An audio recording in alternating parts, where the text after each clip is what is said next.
Hello. I can start.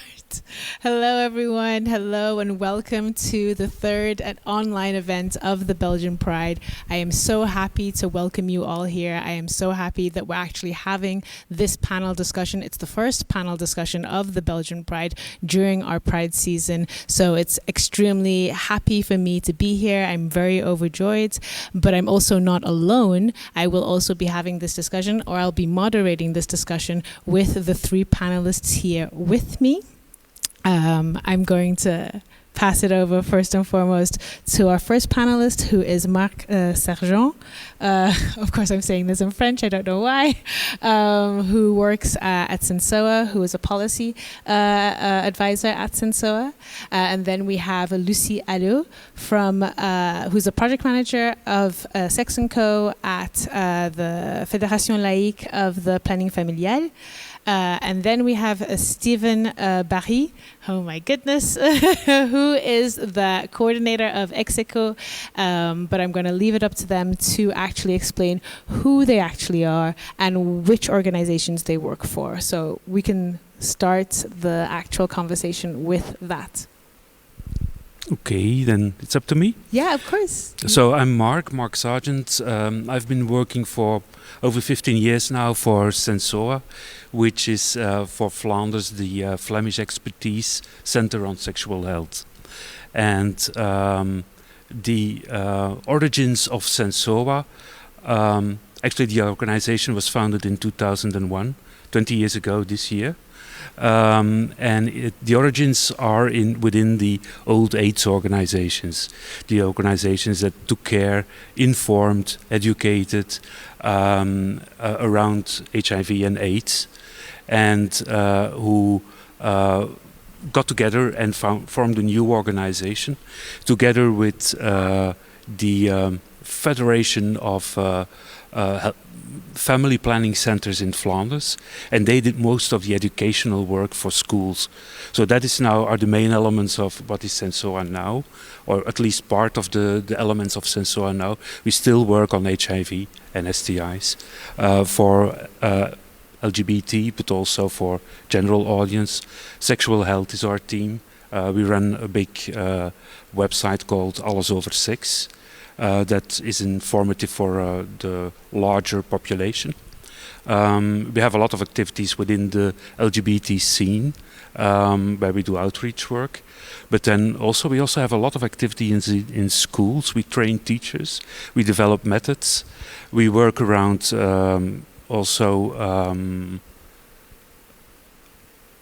I forgot the name of it in English.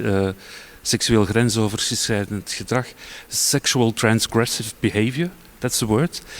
We do a lot of trainings around also, and support organizations in developing policies in the prevention of transgressive behavior. So that's part of some of the elements of what Sensoa is doing. It's a large organization because we pool our funds together. In all, there are like 40 people working from our office in Antwerp. Wow, that's a very large. Like you're working on extremely large areas, so you're covering very, very vast amounts of the health sector and health related items. But it's good to have you here. Thank you for that explanation. So that way it's also made clear for our viewers at home basically what each of our organizations are actually doing. I'm going to give the word over to Lucie Allo, from the project manager from Execo. Hi, thanks for inviting me. So I work at the Federation Laique of Family Planning Centers. So we represent 42 centers all over Wallonia and Brussels. We fight for sexual and reproductive rights and health. And I specifically work for Execo, which is a project dedicated towards young people. So we create educational content for them, whether it's online or when it's possible, in festivals and parties. We really try to talk about a lot of subjects like STIs and consent and bodies, all that stuff. Thank you. That's also a good aspect to basically focus on. So it's very much good that we're giving you the platform tonight to speak on that, but we'll talk about that. We'll go into more depth a little bit later. Last but not least, of course, is Stephen Barris, who is the coordinator of Execo. Yeah, thank you. I think it's very, very nice. Thank you for organizing this event where we actually can make the relationship between pride and health visible and well alive and kicking. So I'm Stephen Barris. I'm the coordinator of Execo, which is an association, a community-based association that is important because it's always in dialogue with the community ever since its creation in 1994. In the midst of the HIV/AIDS pandemic. So it's been created to give a response for the prevention of HIV and AIDS and STDs, sexually transmissible diseases. So it has over 26 years of existence in dialogue with the community. For the last 3 years, we've been extending the mandate of Execo to actually cover health more generally. That extension has seen its first step with the work on chemsex. So we're working on harm reduction for men having sex with men who take drugs in sexualized context. We do the core business though of the association is HIV, and we do testing. We do over normally in non-COVID year we do over 600 testing every year. Last year we only did 260 HIV tests, but we actually opened an online shop where we shipped over 1,100 HIV self-kits that people were able to do home. We also ship harm reduction material related to drug use. We're also the provider in normal times of lube and condoms to the LGBT scene in Brussels. We distribute over 500,000 of condoms and lube every year. I mentioned the work on chemsex, and one of the most recent work that we've been doing is about improving the relationship of gay and bisexual men with the medical world. And we do that with two different projects. The first one being a project called Très Très Bon Médecin, TTBM, which is a network of doctors, general practitioners that have been advised by gay men and bisexual men who said you should go to that doctor because he's actually able to welcome you well. So we last year we did around 569 reorientation people, gay men who came to us and asked us, where can I get a gay-friendly doctor? And that's what we did in Brussels and in Wallonia. And then the last thing about the medical world is actually training of general practitioners and future general practitioner students. And last year we trained over 800 doctors or future doctors on the specific needs of gay and bisexual men. And last but not least is the work on advocacy, where we are very much an activist organization. And we carry on several subjects. The latest being the prioritization of people living with HIV and AIDS to access the COVID vaccine. We weren't successful at that, but that was a very tough fight. And lately we've also worked on on restriction to blood donation for gay men in Belgium, on access to vaccination against HPV, and also on the penalization, or rather, the depenalization of HIV transmission in Belgium. Wow, that's a lot. That's a lot of projects, but we're very happy that you are working on those projects. For me, first and foremost, to get the ball rolling, for us to start speaking, because as you said before, it's a good opportunity for us to speak about health, but we also understand that speaking about health isn't always easy. I would like to know basically, what does your organization, what do you personally as an activist, as an active member of this community, what is it that your organization does basically to render this topic easy to talk about, because that is also one of the problems that we do face, is that sometimes when we do speak about health or sexual health or whatever aspect of health that we're talking about, sometimes it's really not easy to approach this particular topic. So how do you go about approaching it? How do you make it accessible? But also, how do you keep the conversation going, especially in times such as this, because it is a difficult, I mean, even, you know, during the entire pandemic, it's been difficult also to speak about health, because we know it's very difficult. But outside of the pandemic, let's start with already outside of the pandemic, but moving towards inside the pandemic and then moving outside of the pandemic, how will we keep the conversation going? I can talk about this because our project Sex & Co is actually supposed to be finding young people when they are partying, so at festivals and parties and stuff like that, to do harm reduction and sex education. But this has not been possible to do for the past year, so we've been focusing mainly online. And we've created these platforms on Facebook, Instagram, and TikToks to really find our community there, because that's where the young people exist nowadays.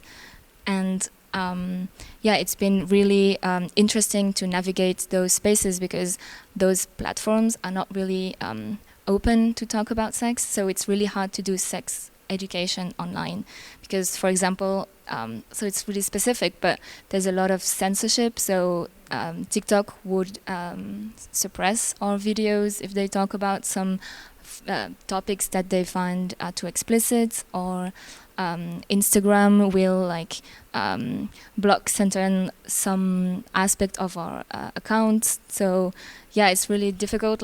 We have to use different words, so we cannot talk about all the organs we want to talk about. We have to use different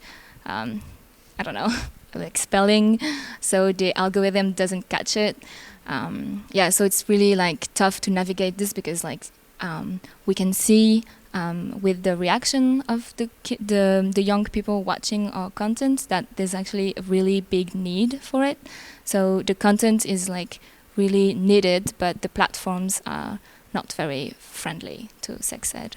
Let's say that drugs and sex are difficult words on Facebook and on social networks. So you really have to, as Lucie said, you really have to navigate your way to actually be able to talk about those subjects. Even though you are doing health prevention or health promotion, they would actually censor you either by algorithm or some people that are not well informed about what we do, and that sex and drugs are a red flag on those social networks. Mm-hmm. So it is difficult. And that's quite a recent trend, isn't it? It's been getting worse the past years, to get messages around sexuality across on social media.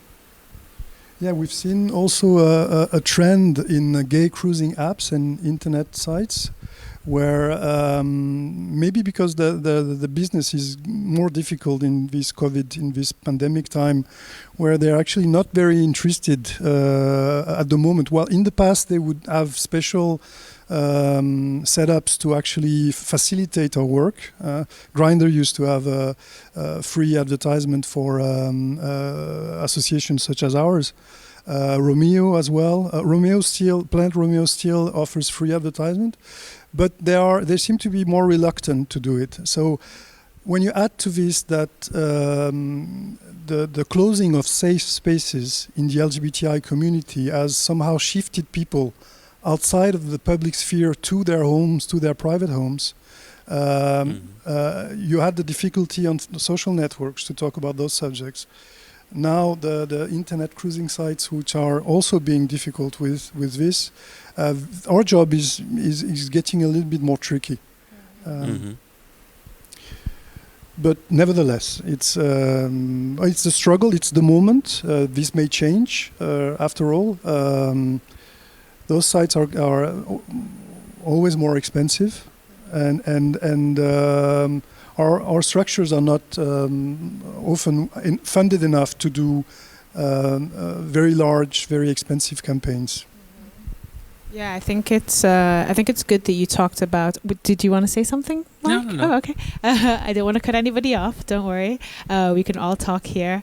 I think it's very interesting that you also mentioned the aspect of censorship, because the work that you all are doing is extremely important, and the fact that algorithms, these platforms that we're actively using, that we're moving more towards, like Facebook, like TikTok, like Instagram, are actively trying to censor certain things. Even when you do explain, basically, you're doing this from an educative point of view, it still isn't helpful a lot of the time, and then you're forced in that sense to then use different tactics. So it'll be like through funding, as you said before, like using more of a financial push in order to get the message across. But of course, we don't all have access to the same financing. So I was wondering, like, how are your organizations financed? How are your projects financed?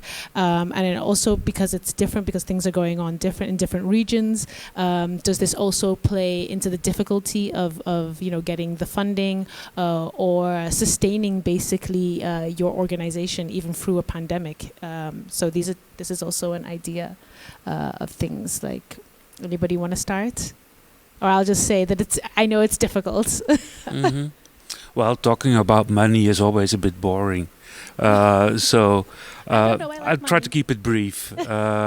Well, Sensoa has a partnership with the Flemish government, or at least the Flemish government opens up a larger offer for an organization to become a partner organization of the Flemish government. And in the past years, that was our role. We have a new policy plan ready for the years 2022 to 27. So that's about, we hope we will get it financed. And if that is done, then we are back into safety for another 6 years, and we'll have then the time to actually realize the plan that we have written now. So that's mainly the way we work. There used to be work that we did outside of this subvention. The work that we do with people living with HIV was mainly funded in the past from charities and from, grants that we get from the pharmaceutical companies. Now this kind of work is also within the framework of the work that we will be doing for the government.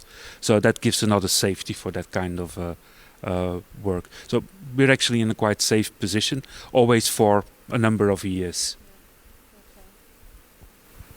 Okay, I'm gonna try to answer this question, but it's really not my strong suit. So I'll say that I think, like most non-profit organization, it's really a struggle to just ask for money all the time, and it's really a repetitive task that takes a lot of effort, and sometimes it can feel like you're just asking for the fundings and then justifying the fundings and spending less and less time doing the actual work that needs to be done. So yeah, when sometimes there's I feel like there's just a need for better funding overall. It is public funding after all, so of course there is a whole series of procedures that you need to respect. You need to report on what you spend, how much you spend, on which project you spend, if you're still in the framework of what they're funding you for. But that's all part of it being public money, which is good. It's good that here in Belgium we're in that position where we are funded by institutions here, in the case of Execo, la Région Bruxelles-Capitale, but also AVIC in Wallonia. So Execo is actually active both in Brussels and in Wallonia. We have a budget of 300,000 euro, which is rather a good budget for an organization of that sort. But when you think that 50% of the cases of HIV in Belgium are still affecting men having sex with men. We're getting much less than half of the HIV money. So somehow one cannot help but think that there is some kind of systemic homophobia. Even though we are in a friendly environment, we can sit at the table with those institutions. Somehow that money seems to be okay for that portion of the population, when really HIV and AIDS is affecting really heavily, as a heavy burden on men having sex with men. So there is still work to be done in that sense for institutions to recognize to their full value the work we do. We're only 5 people. I don't know if I've said that. So it's to cover the whole of French-speaking Belgium is a lot of effort. A lot of times we feel as if we're playing the mouse, trying to be an elephant or trying to appear as an elephant out there. But it's a very interesting, very exhilarating job, because you need to be in constant dialogue with the community you're serving. You need to try to understand what is actually going on with the community.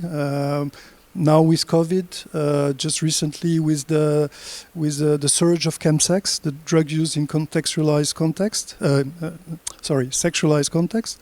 Those are new phenomenon, or rather, they are more visible, or more.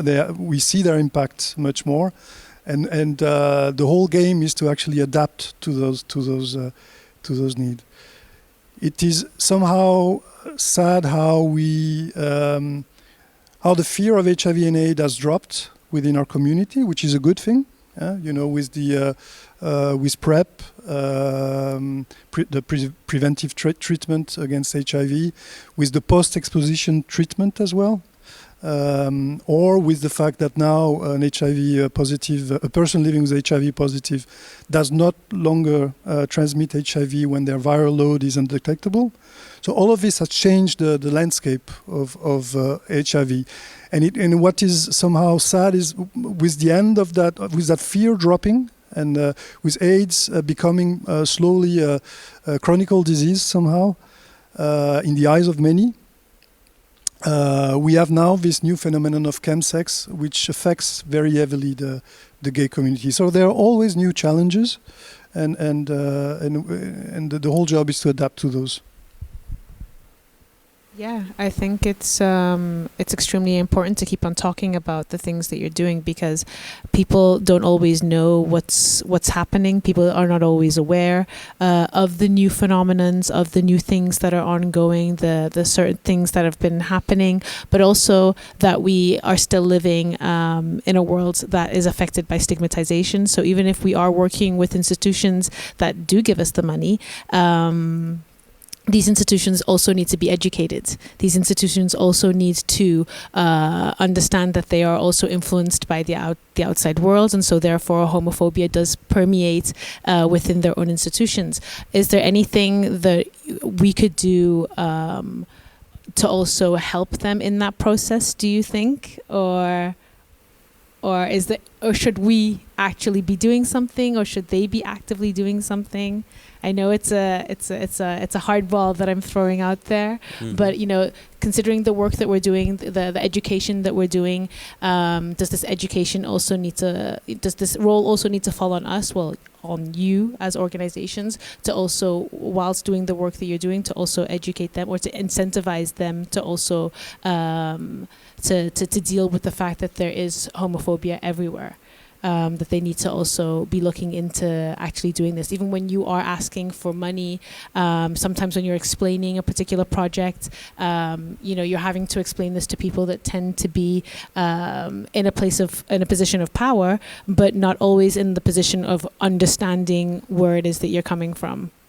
I think we're in a very friendly environment in Belgium. The problem is not so much about educating the people, the administration we're dealing with on a yearly basis. The difficulty is actually to to create new opportunities for our organizations so that we can adapt to those new challenges and respond to those challenges. So I think what is happening with HIV organization and gay association working on health in Europe is that we're slowly moving out. We're slowly phasing out of a focus on only HIV, and we're now extending to health in general. Mm-hmm. And we're not. We have to be humble about it. We are not super prepared to do this. We're actually learning in the whole process ourselves, and so I think it's very much of an organic process. I think that when we mature enough our project as an association to work on health, then we'll be able to actually be legitimate in asking money to fund those projects. So it's very organic. I think it'll take a couple of years for that change to actually occur.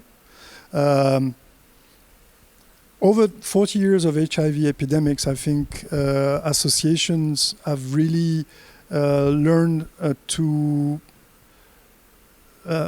be the porte-parole, or to be the spokesperson of the community. Mm-hmm. And we really have an expertise on what the community is going through. And because HIV/AIDS is changing, the reality of HIV and AIDS is changing, so are we. And slowly we are changing. And as you say, this is an educational process. But I think it takes two to tango. It takes two to dance that. I'm not at all worried that we will, when we are ready, persuade institutions to follow us in this. We're in a very friendly environment in Belgium. Mm-hmm. I agree on you there, with you on this, that we have established the credibility towards the people that we are working with our own audiences, the LGBT community, but also with, like for instance, towards doctors, towards teachers, towards government. We are welcome with our visions. And it is true that we have shifted focus in, like, I think the last 10 years may have been the big change after, that around middle of the 90s, then we had the big change that AIDS was no longer a lethal disease. You didn't die anymore from it.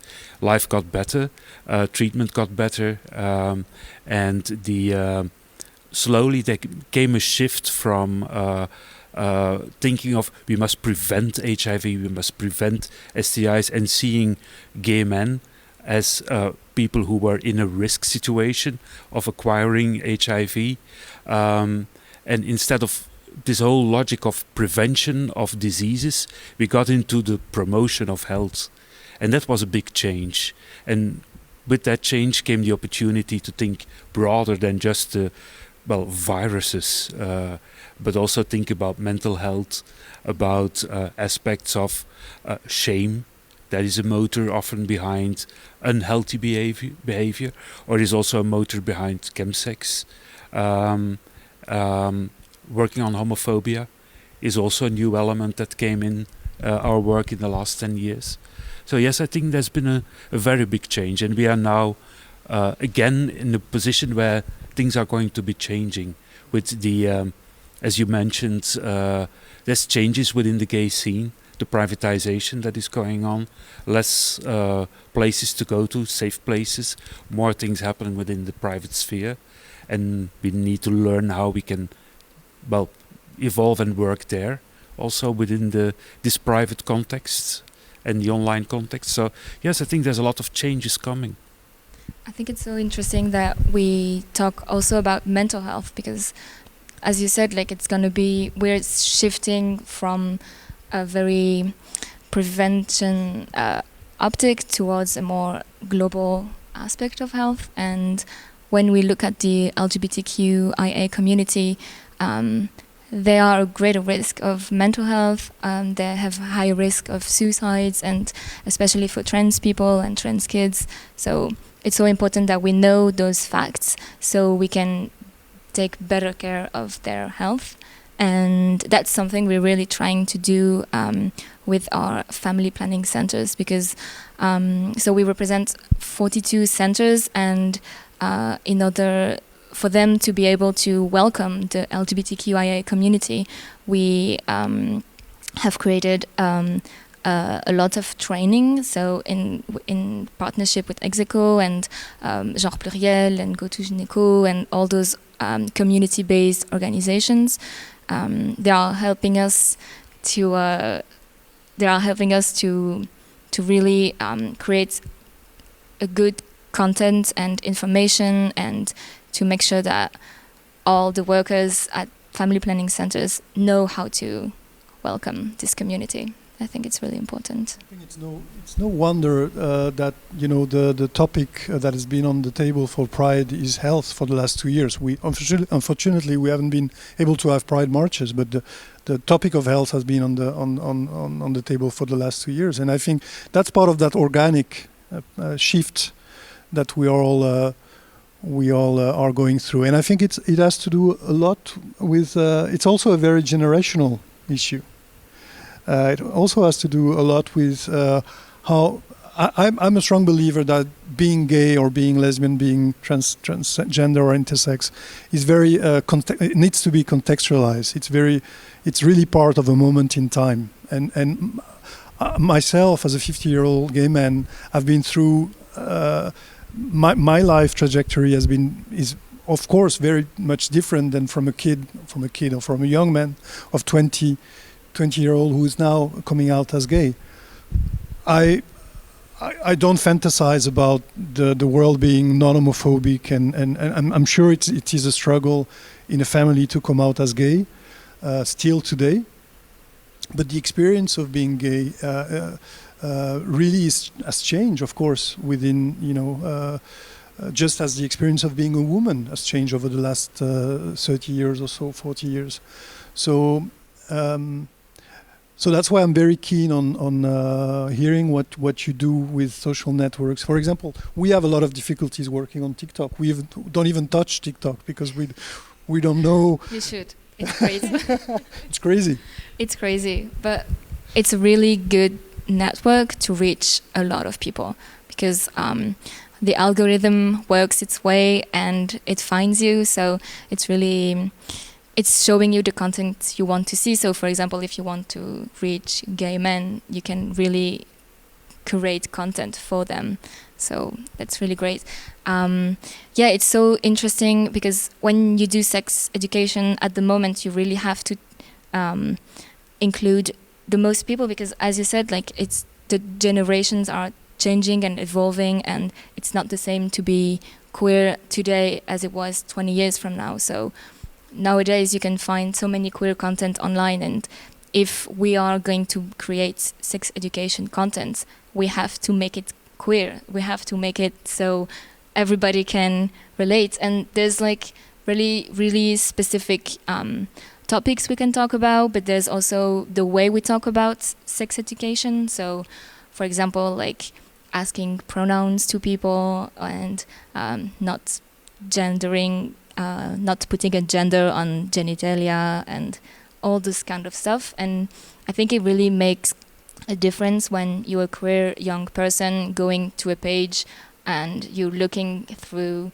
some of the content, and like to make sure that nothing is gonna be homophobic and transphobic, and that it's gonna be even more like it's gonna be inclusive, and it's gonna talk to them and to their experiences, and hopefully like answer their questions and their needs.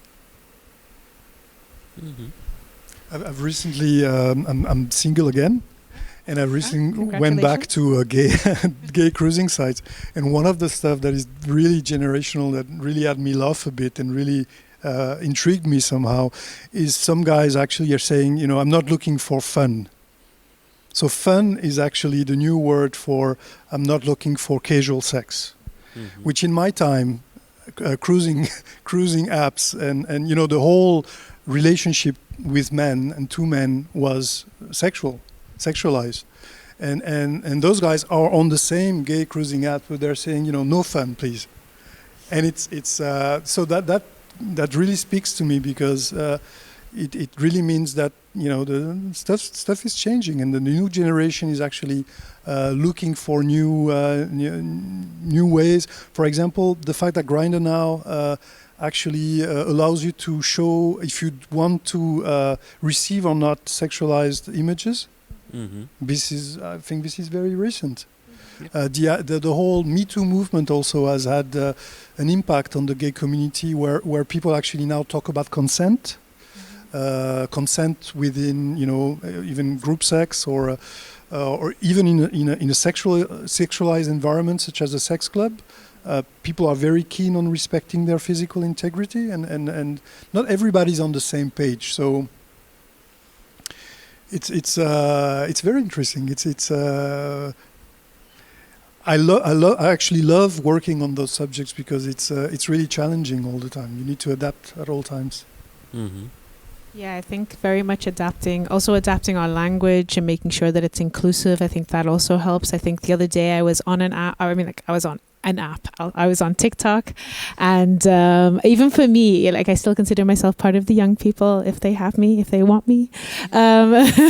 So I was on an app, and I basically saw the different type of, because of the algorithm, because of the difficulties that are put in place and the censorship that's put into place, the different ways of even writing sex on TikTok are very funny. I don't know if you've noticed. You should take the time to check online, because this also evolves the language, and you can also understand how basically other generations and other people are approaching talking about sex. So even online, I think someone wrote, and it took me a minute, so I saw the way they wrote it, and I was like, what is this word? I don't recognize what this means. And actually it was just sex, but written very phonetically. So it was SEGGS. Yeah, or S with just a normal S, or with a 3, and then GG, and then with an S on the end.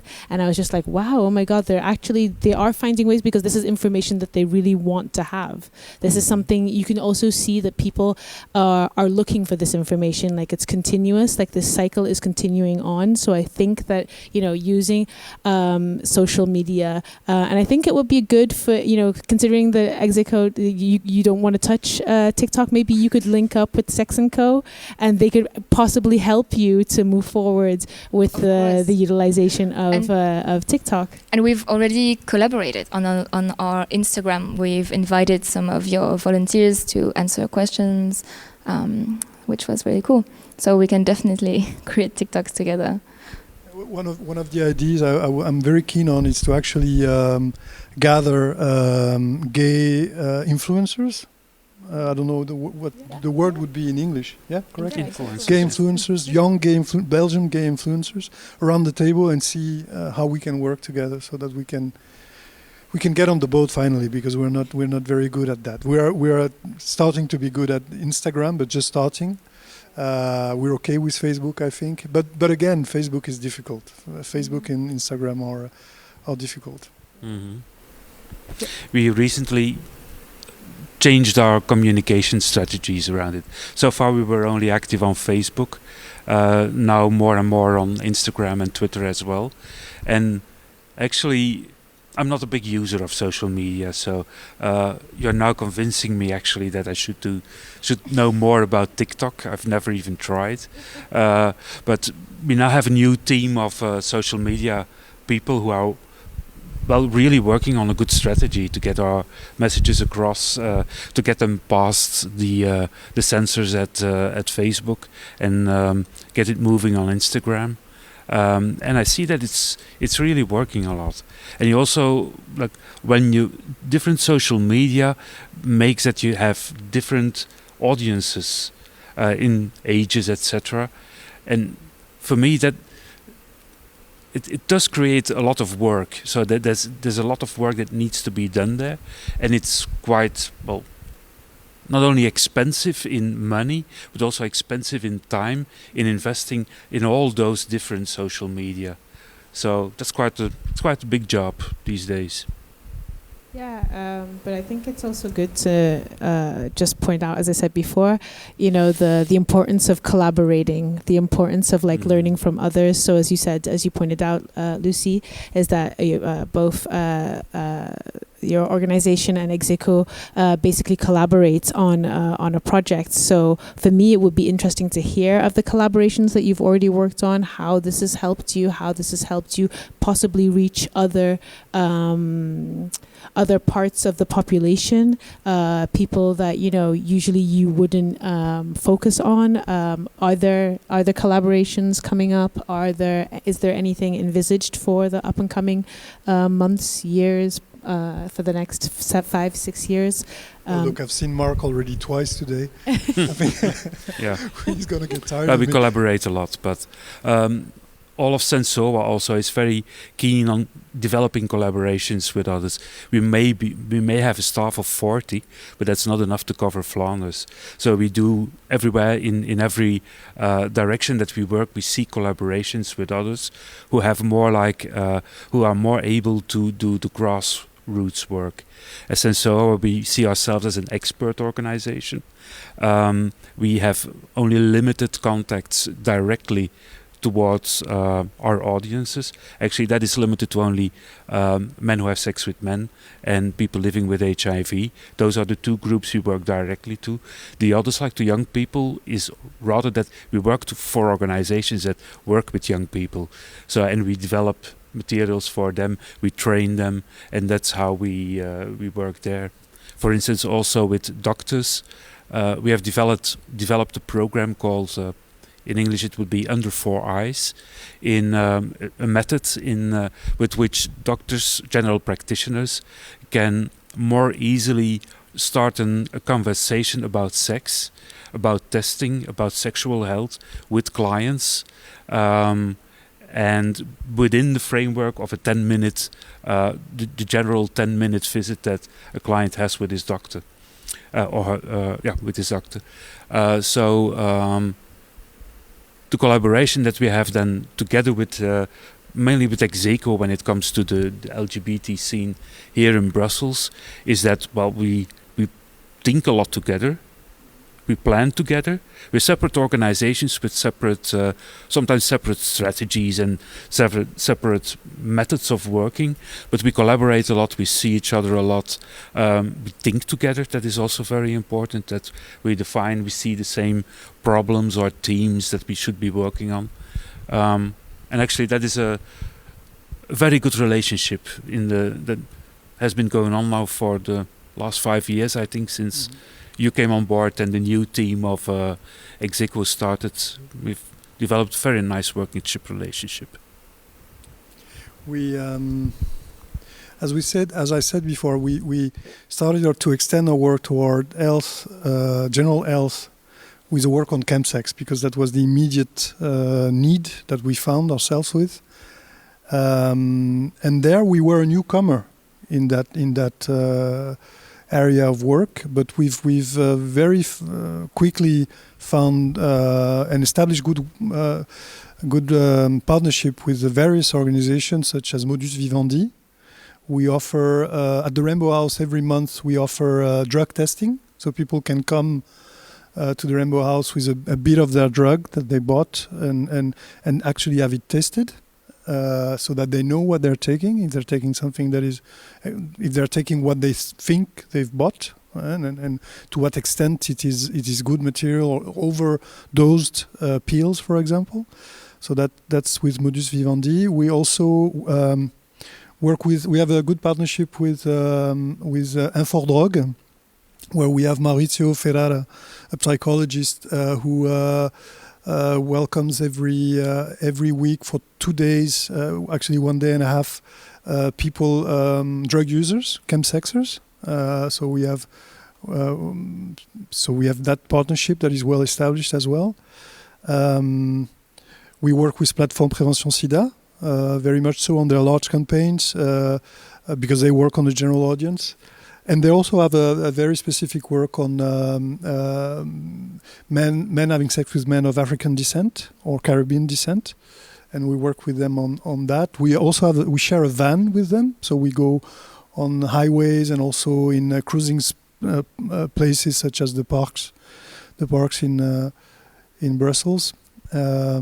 We work with OES as well, very much so on the HPV campaign, and on So yes, we are very open to partnerships. On the subject of what are the trends that I can see in the near future, I think I could talk about two at least. One is a collaboration with Utopia Bruxelles, which has seen the creation of the first national day for people living with HIV in Belgium. That was last year in September, and in that case we went out of our natural audience, which are men having sex with men, and we're working for the overall community of 20,000 people living with HIV and AIDS in Belgium. So we're trying to create the conditions for people to actually come out as people living with HIV and AIDS. What the question is, what will be the trigger if HIV is actually a chronic disease? What will be the trigger for people to actually be able to speak out as person living with HIV, such as a person with diabetes would do? And so that's a long-term challenge, but that's the intent. You know, it's a project of community development around people living with HIV. And then the other subject, the other trend is to go beyond, or what I call, unnatural public, which would be Belgium, white, educated people coming to see us. And so we are very sensitive to that subject. We really want to reach out to people who do not come to us. Brussels is a very cosmopolitan city. The new HIV cases affecting men having sex with men are non-Belgian. So there are people who do not speak French or Flemish, so we are really keen on improving our outreach to people from other countries and from other languages, and also people who find themselves illegally in Belgium. So that will be the focus of the work in the next year and a half. Mm-hmm.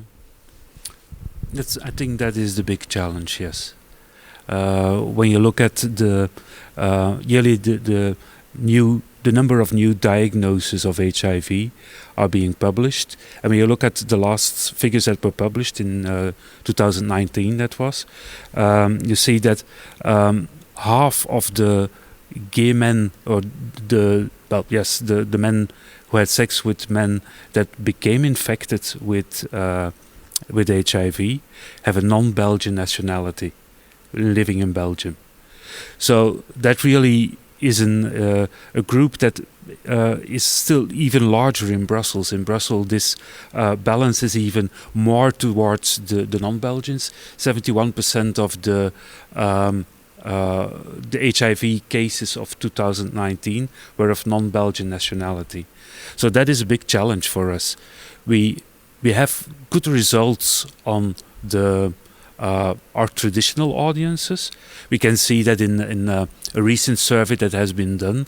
You see that actually when it comes to being informed on safer sex, on PrEP, on all of these subjects, Belgian men score very high. Over 60% know, or 60 to 90% score very high. We are very good in testing. We're in the top of the testing zone in Europe. Belgian men test a lot on HIV and STIs, but still we see again a smaller group who never tested.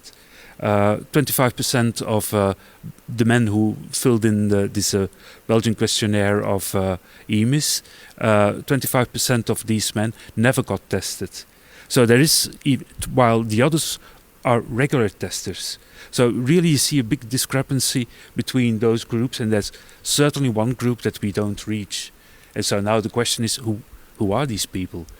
Where are they? How do we speak to them? How do we find them? And that is something also that we are discussing. It was actually the subject also of a meeting we were in earlier online with Cienzano, to do the analysis of this, who does the analysis of the HIV figures, as well as this research I mentioned, so that together we can be informed and be pushed in the right direction. But it will be experimental and new. I want to add something, because we're talking about people who don't get tested as often as they should, and I think we should talk about queer women, because when we look at the numbers, they're really high actually. So lesbians and bisexual women are 3 times are having more STIs than straight people. So there's a lot of explanation for that, and it's mainly because they fear judgment when going to gynecologists and doctors, so they don't disclose their sexual orientations.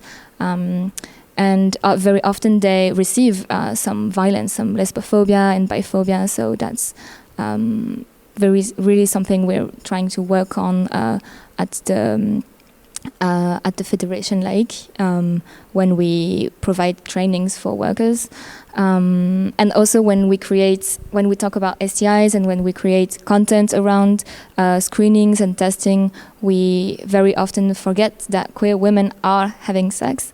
They are having sexual practices that can lead to STIs, and that there are some risks. So yeah, it's really important to put a light on it, because there are some ways that they can reduce the risks, and if nobody is talking about dental dams, if nobody is talking about how to exchange sex toys safely, then these numbers are going to stay up. So I think it's really important to not forget them. And there's a really great project actually called Go to Execo. It's a project from OIS and Telquel,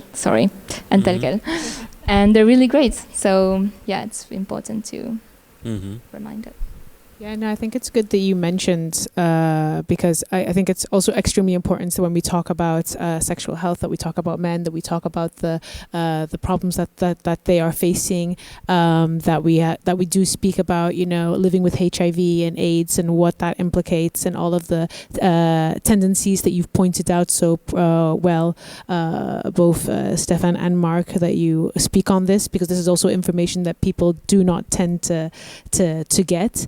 It's also good that we talk about women as well, about the fact that they do get STIs. Like, people do tend to forget that women can also get STIs, and that there should also be a level of prevention and education level ready for these women and for people who do identify as femme. So of course there needs to be done a lot more work there. I see that you wanted to say something, Stefan, so I'm just going to. I think one of the trend that we also see, people complain a lot about the community being divided or not coming together. For years, people have been complaining on this.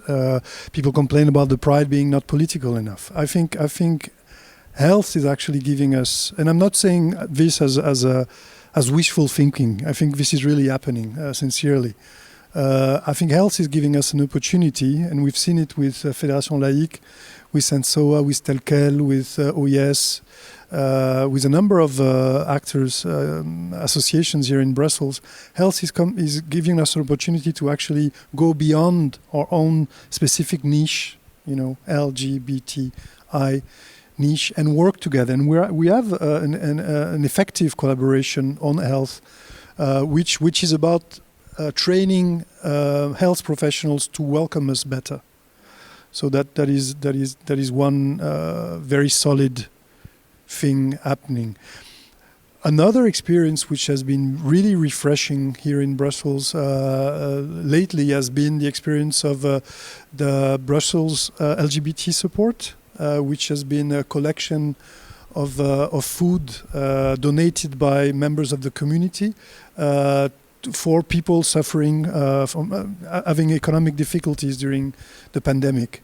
And this has been an experience of, I think, 3 months or 4 months, led by a group of fetish guys of the fetish community here in Brussels. And again, you see this coming together of people around I think the community actually comes together. That's what I mean to say. Mm-hmm. And what we see is that health will actually provide us with a reason to come together. Because it's what you do for a specific niche. When you talk to a doctor about how gay men have specific needs, have specific vulnerabilities, specific health problems, and need specific answers. If you do that effort to talk to a doctor, then of course you should educate him or her about the whole spectrum of sexual diversity and gender identity spectrum, the LGBTI. So, yeah, this is going to be one of the outcome. Health is after we've achieved in Belgium a legal framework that is really friendly. That is one of the. I think it's ranking second. It's actually ranking second in ILGA Europe ranking this year, after Malta, strangely. Malta is very progressive. After we've established a very friendly legal framework, I think the next phase is actually advocating for the care we need, for the health care we need, and this is what we work on basically. Mm-hmm. Yeah, I think with that in mind, when I hear you all speaking, so then what comes to mind would be, yes, to a certain aspect, on one side we are educating the larger society, speaking to doctors, speaking to medical professionals, making sure that they're thinking about not only the binary, but also everybody in between or outside of the binary. Definitely, it would be good, like, this is just me speculating and thinking and dreaming, maybe we should actually create an LGBTQI health center. Wouldn't that be an idea or something that we should actually look into, or is it just wishful thinking? Well, the word has been out there for a short while now that, you have always been one of the advocates for an LGBT sexual health center, Maison Arc-en-Ciel Santé, something of that kind. There's a name for it. It's a Maison Arc-en-Ciel de la Santé, the MAX. Either you spell it MACS or MAX, like a super rainbow house for health. At least there is a name. And there is also a few lines in the Accord Communal of the city of Brussels. So there are actually a few lines on gathering sexual health organizations of Brussels, LGBTI organization, with the S Clinic, with Saint-Pierre, under the same roof. So Execo has supervised a number of meetings around the subject with doctors, with the association, the same usual suspects, Telquel, Fédération Laique des CPF, OIS, Plateforme Prévention SIDA, all those good people come to Sensoa. Mark came as well to those meetings, and what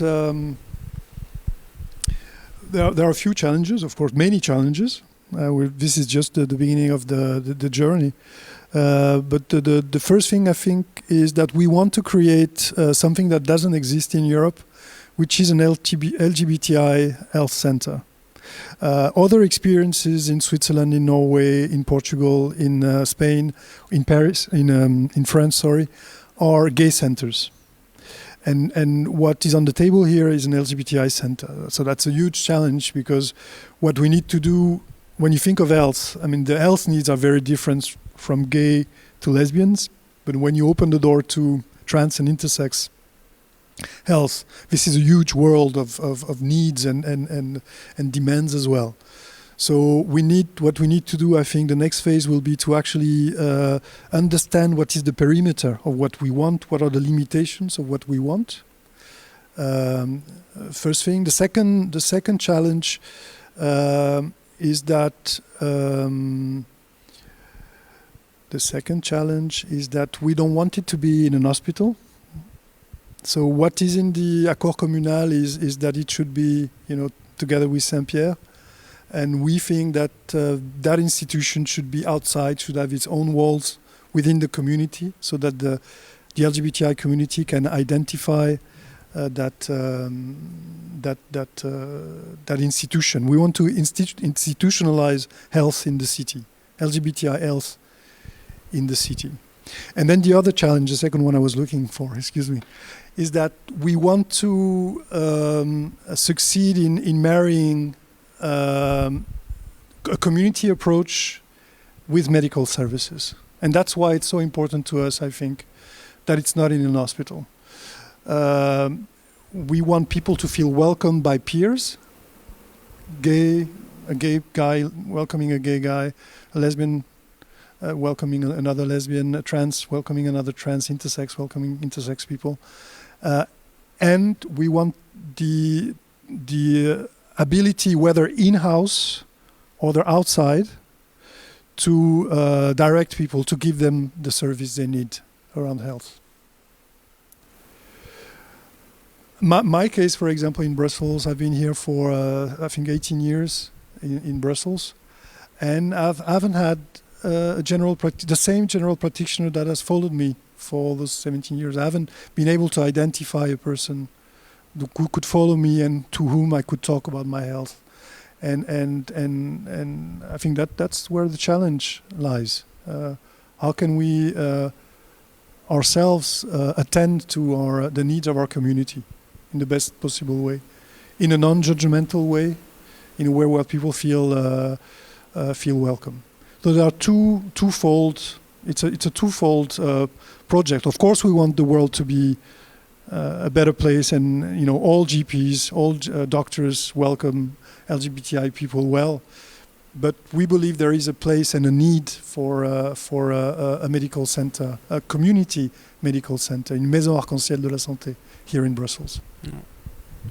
And often this kind of thinking is criticized as if it would be, I don't know the word in English. In French, it would be sectaire.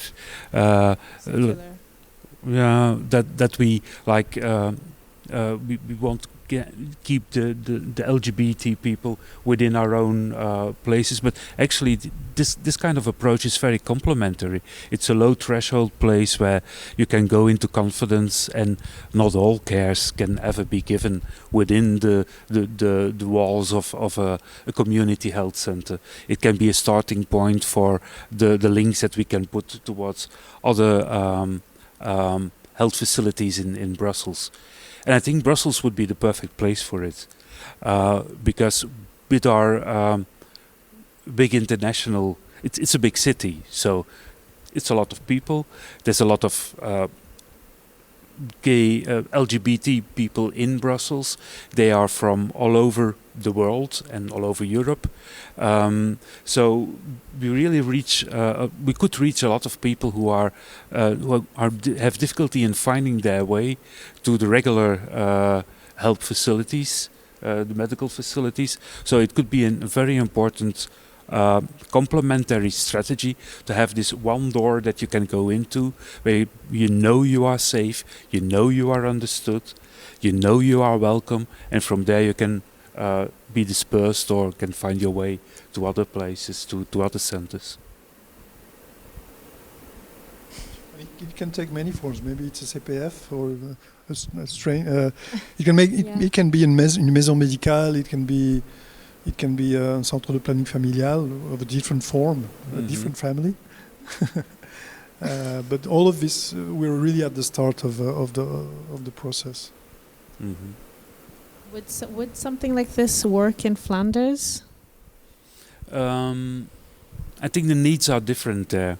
I think it's the reason why I think that it really could work in Brussels is there is a need within the population. That's one, and there are possibilities within the structure of Brussels. And that's a bit different from Flanders. Flanders has chosen a path away from small organization doing a lot of groundwork, grassroots activities, but has pushed organizations, small organizations, to form bigger units and really institutionalize. A bit the story of Sensoa as well. And so within that approach, this grassroots center, that would be more difficult to establish. And again, I think there is less need in, for instance, Antwerp, but maybe also in Charleroi, than in Brussels for a certain center like this. Yeah, and those experiences, when you look at them those are very few experiences in Europe. You see them in capitals, really. You see them in Lisbon. You see them in Oslo. In Switzerland is way before us. Is way ahead of us. Switzerland as a series of checkpoints, what they call checkpoints, in Geneva, in Zurich, in Lausanne. Same in Germany. Same in Germany. So. Yeah, Brussels could be. Of course, you can dream of having such a house in several cities in Belgium, but Brussels seems the ideal place to start the work, and it already seems an enormous job to do. But I think if as you said, it was the city of Brussels that is also had cited this. I wasn't sure if I understood correctly. That the city of Brussels cited this in their accord communal. So it's envisageable. Yeah, I really think that the whole groundwork has been done to actually start the work, and the house needs to be built still, and the project needs to be built, and a lot of writing needs to be done. We're really at the start of it. I don't want to get. I want to be humble. I want to dream. We want to dream big at Execo with our partners, but also humble in the sense that, as I said, those are organic processes. You need to. As much as we need to educate our partners, institutions, that we are legitimate in wanting such an institution, such a house.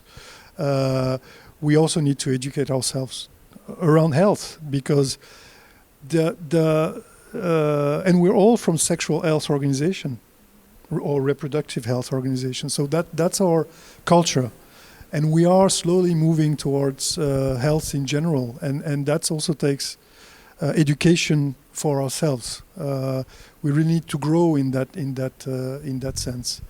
So I don't see this coming before a few years, but it'll be a fantastic adventure to actually gather people and think, what kind of house do we want to talk about health.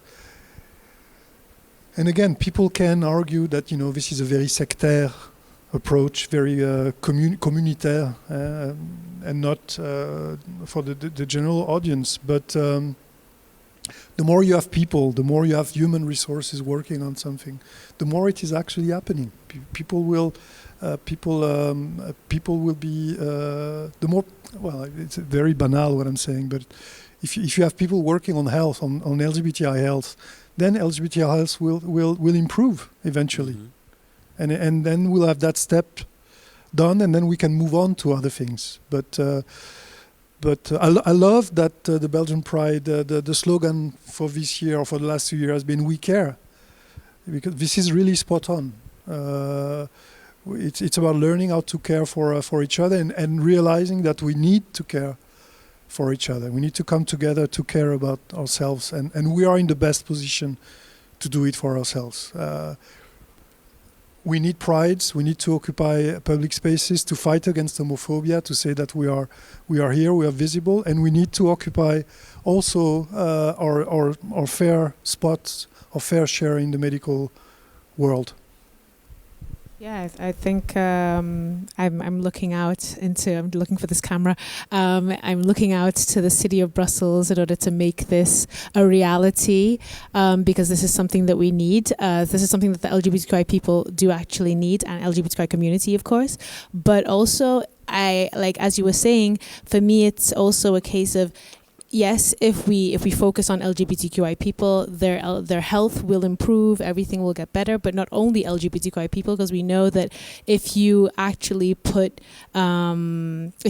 implement an aspect of, let's say, intersectionality, is that you're helping broader groups as well. So you're not just helping one community, you're helping many different communities at the same time. So I think for me, I'm just being biased, like I'm taking the mic, but I think for me as a bisexual woman who does look for specific healthcare, who does actually invest a lot of time looking for, let's say, doctors that will respect the fact that I'm a bisexual woman, but that I'm also Black, also looking for different aspects of healthcare. So it can be like sexual health, reproductive health, or even mental health as well.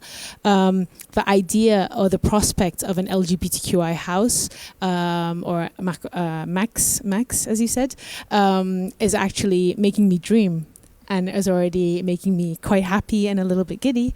I don't know about you, Lucie. Does the idea of a Max, does it invigorate you? Yes, it is. I think it's a great idea.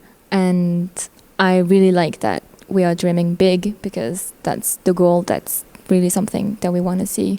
And as you said, I think different paths can exist at the same time. Like, I think it's important that, for example, like the family planning centers that already exist, like still get training regularly, and like being aware of the specific needs for the LGBTI community. But at the same time that there are specific places for them and for the community. I think that would be great. What's really remarkable about health and LGBTI health those recent years is actually how the medical world is ready to embrace that idea. And if you had asked me 3 years ago that now Execo last year would train 869 doctors or future doctors on the specific needs of gay men, health needs, I would have said that this is too ambitious, and somehow, of course, I'm a strong advocate for activism, and I'm a strong believer that we change and we can do things. But I'm a strong believer that things come to maturity when they need to. And I think we are in a very special time where people are ready to talk about. People are interested and are ready to listen to those needs and to respond to those needs. So I can see a very favorable context to make it happen. We are seeing actually so much progress, because more and more, because for example there's like more and more centers that dedicating specific days and specific time slots to, like, for example, transgender health. So you can go to those centers knowing that the person who's gonna welcome you and take care of your health is trained and will welcome you, right? And I think it's important that there are those moments that are created, and it's also an incentive for the queer community to make the step to go to those centers, because it is a healthcare that's more affordable, that's more accessible in many ways. So I think it's important for also the queer community to identify that these resources are there for them as well. But I think it's also good for us to point out that this is just specific areas of the queer community, because when we do speak of the queer community or the LGBTI community, it's a very large community. It's also full of its own diversity. It's also full of, and each of these diversities have their own challenges. So, I mean, tonight we have talked a lot about men, a little bit about women or femme identifying people. But it's also good to point out that there's there's still a lot of struggles, even though, you know, we can very much, I'm also very much for talking about our progress. Like, there's a lot of progress that has been made. The medical sector, as you said, with regards to men who are living with HIV and AIDS, and men who have sex with men, that there's lots of progress going on there. But then when we see what's happening with the operating on intersex babies, that is still ongoing. When we see that there's long waiting lists for transgender people to have the surgeries that they want, which has basically gotten longer during this pandemic, I think we more or less expected that also to happen because we're living in a pandemic. But we see that all of the issues, the challenges that we were facing have been exacerbated or been pushed more to the forefront, especially with the communities that were struggling before. I think it's also good to, you know, make sure that we remind ourselves, because as you said before, Stephen, the slogan of the Belgian Pride for this year, for the past 2 years, has been "We Care." So how do we go about making sure that we care? Because I thought it was a very good point that you brought up. Like, this is a moment for us as queer people, as an LGBTI community. How do we care for each other? How do we care for everybody in our community? I think that's also good by speaking and talking and making sure that health is very accessible, that we speak about these things, but also that we educate ourselves about what's happening in other communities with regards to health, of course. So as I said, intersex community not going so well. I mean, there's legal procedures. I mean, legal litigation that is coming, or hopefully coming now that we have an actual federal government. With regards to the changes with the transgender law, hopefully that'll come through. What are your organizations doing with regards to just speaking about like health and making sure that knowing what's happening in other communities? What are we doing about that? Well, I think we rely a lot on organization community-based, because that's really how we create. That's. We rely a lot on genre pluriel. Okay. Yeah, definitely. And your organization and. Yeah, but on trans and intersex issue, they are really the experts on, and it should be so. Because they talk on their own behalf and they know what they're talking about. They're very professional and they are the experts of their own lives, as we are of our own. Mm-hmm.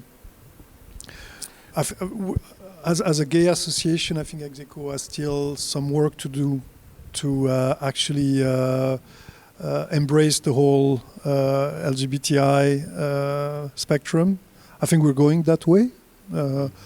In a timid way, but we are. One of the first steps that we should do is probably welcome FTM, female to male transgender within Execo, or non-binary people within Execo. We've had this week is European Testing Week, both at Senso and Execo. And we've had specific time slots, I think 2 afternoons where we collaborated with Jean Pluriel. With some success, because people have not identified us as trans people and intersex people have not identified Execo as the place to go for their health need. There is a long way to go to make it happen. Of course. Mm-hmm. But it's a trend that is really going on and it can't be stopped. And you see it all around us, also within the gay places, in the street, the bars, the clubs. They are becoming more and more inclusive. If you would have told to me that like really typical men's places like the fetish world with the leather and the latex and etc., that is now become much more open towards women also to go to the booths, to take part in darklands, in fetish parties like that, to present on stage, to perform on stage. It has become much more open, not only to on case of gender, but well, we live in a very different world, and it's. I have the idea that organizations like the organizers of Mr. Leather and Mr. Bear, they are very much like opening up towards a broader audience than they did in the past. So that those are a sign of the times that they are changing as well. But it's true that we still have a long way to go, also as Sensoa. Like we operate a big website, Alles over Sex, all about sex. And there it's also a challenge to make the information available and useful for everybody. And actually doing a check, like, is this information, if you read this from the position of a bisexual person, is it then still applicable? Is it still correct? If you're a trans person, is it correct what you see here? Those are specific efforts you need to do and work on if you want to have good text on an informative website. And we're working on that. Yeah, and then I can hear, I mean, the usual comments for gay guys, from gay guys who are going to say, oh, now we need to be careful about pronouns. We need to be careful about how we say and how we include people, and yes, we need to, because if this is not happening in our queer community, then this is not happening elsewhere. No. If this is not if we don't look at those details within our communities, then who's going to do it? But then again, I here in that subject, I'm also very much aware of how this can create division within our community, and I'd like, you know, I'd like people to understand that we need to. Well, that's so banal again, but we need to come together and see ourselves as allies and not, you know, enemies in that fight. Because if we're a small community in a society that is heterosexual mostly, and if we don't come together then amongst ourselves, then we're weaker in the face of homophobia, which is out there. This week I participated on another live Facebook Live with Plateforme Prévention Sida, and Patrick Charlier was there from the director of UNIA, and he said something that really struck me, which is for him there are three types of homophobia in the reports that he got at UNIA. One is the first one being, you know, somebody who denies you a job or a flat because you're LGBTI. Second one will be being intimidated or verbally aggressed because you're an LGBTI person. And the third one is physical violence. And he said what is remarkable about homophobia is that contrary to other grounds of discrimination, you know, religion, you can be discriminated because of your religion, you can because of the way you look, because of racism, contrary to those other grounds of discrimination, homophobia is always characterized by the most violence. It's physical violence, and that's where, for some reason, LGBTI people are victims of very strong violence, and so yes, we need to be together in that fight. We need to recognize that our diversity, and we need to work on ourselves. But I don't ever think it's good when people are arguing within the LGBTI community, arguing too much on what divides us and not what actually unites us. Yeah, I guess that's easier said than done. because we're going to have difficult conversations. I think we need to have difficult conversations, and I think this is the one community that knows how to have those difficult conversations. But I think it's also important that we do continue to try and practice what we're preaching, which is basically we care, that we should continue on caring for ourselves and caring for each other. That should definitely start by caring for yourself. I know that we're slowly but surely approaching time. It has gone by so fast, and I'm very oh my goodness, it's already 20 past. We're reaching the end of the time. So basically I want to give you basically 5 minutes or like 2 minutes to have closing remarks, or if there's anything that you would want to say. We have no questions from basically people? No, they're like people have commented. I'm not there's comments, but there's no like actual questions. People are asking for like subtitles in West Flemish, so it's kind of they're being very funny online. Thank you guys, thank you.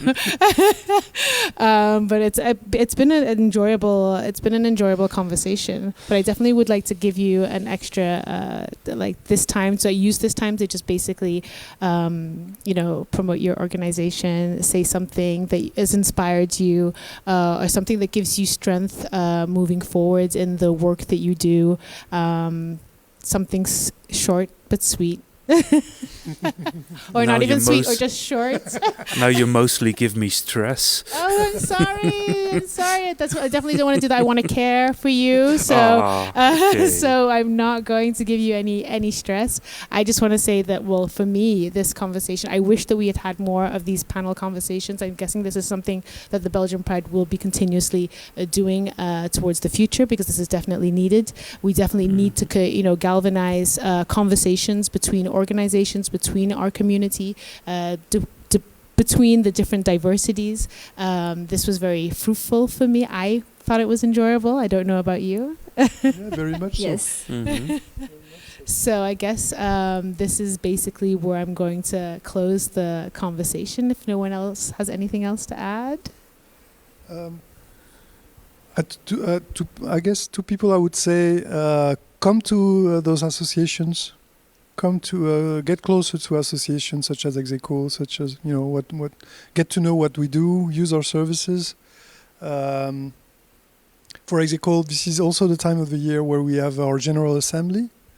So the more people come and participate to our work, the better. The more volunteers we have, the better. Execo is very much a volunteer-based association, and I want to thank them all for the work they do at Execo. So the more people we have, the mirror, and it's a fantastic adventure to actually work on that subject. I feel very privileged, humanly as well. We're all good people with good intentions, and it's really a fantastic adventure. That's what I want to say. I want people to know that they'll be welcome within our structures, and that they can surely reach out to us, and we'll do our best. They can be sure of that.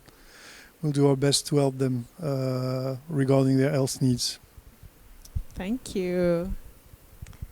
Yes, I'm really happy you invited our federation here to this talk, because even with the name Family Planning Centers, sometimes it just looks so straight and cisgender, like we think it's just for straight women who wants to have abortion, which is a reality, but it's just much more. So I'm really happy that you gave me the opportunity to include family planning centers into this discussion.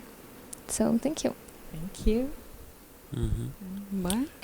Are we feeling less stressed? Oh, I forgot my drawer of deep thoughts. But what I'm looking forward is that we are really now in a time of change and a time of transition. And Corona, COVID is part of that. But also there are some really new tendencies around working more inclusive, working more online, be present, outreach work online. That will be new for us, or the new roads in which we will step. I think that is a good thing.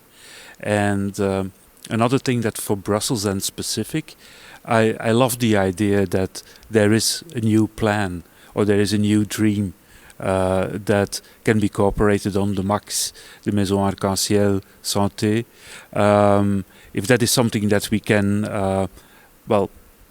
establish more and get everybody involved in it, I think that would be wonderful, and it would be a great new step, a new adventure. Thank you so much. Anyway, let me try and find this camera because I'm blinded by this light. I would like to thank all of the participants here present. So Stéphane Barris from Execo, Lucie Allo from, no. Did I say that right? Did I say it right? Okay. Stéphane Barris from Execo, Lucie Allo from Execo, and Marc Sergent from Sensoa. I would like to thank also the Ancienne Belgique for giving us this beautiful space and for letting us have the time to speak tonight. I just want to remind everybody at home, take care of each other, take care of yourself. Definitely continue speaking about health. Definitely support and go and follow Sensoa, Execo, and Execo online. And we'll see you at our next event, which will be on the 22nd of this month. So basically this Saturday, we will have two events, and one will be starting at 2 o'clock in the afternoon, and the next one will be starting at 7 in the evening, or 7:30 in the evening, sorry. And I just want to thank you for basically watching this talk, and we will talk to you all soon. Take care of each other. Bye.